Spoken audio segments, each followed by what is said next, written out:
The Minister of Foreign Affairs, Mr. Jeffrey Onyama, once said in 2016 that Africa remains the centerpiece of Nigeria's foreign policy. But as any expert on foreign policy knows, a country's foreign policy is usually a reflection of its domestic policy.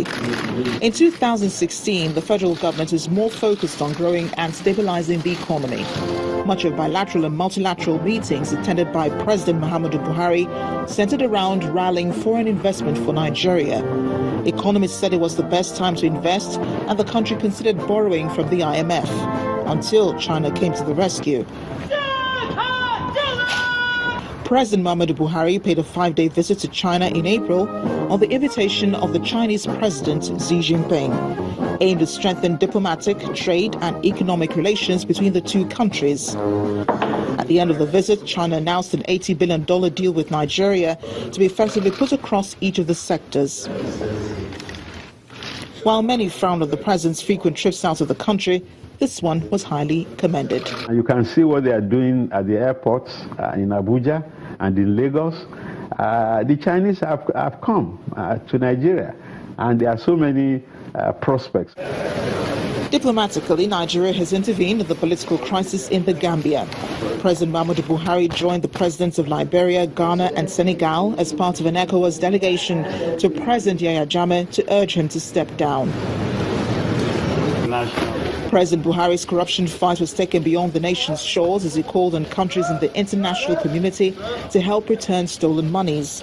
Nigeria is calling on this summit to create an anti-corruption infrastructure and a strategic action plan that will include the monitoring, tracing, and facilitating the recovery of stolen funds and assets hidden in secret accounts abroad. In April, the Swiss government announced it was returning $321 million to the Nigerian government. The money had been initially deposited in Luxembourg before being confiscated by the Swiss Republic Judiciary and Canton of Geneva following a December 11, 2014 forfeiture order. I reaffirm Nigeria's commitment. President Buhari also addressed the UN General Assembly, where he showed Nigeria was not impervious to issues affecting the rest of the world. In September, he met with the then UN Secretary General Ban Ki-moon, with whom he discussed the war on Boko Haram.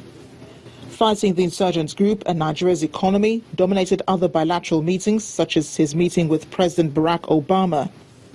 Towards the end of the year, the rest of the world commended Nigeria's efforts at helping to rescue 21 girls who were once kidnapped from Chibok.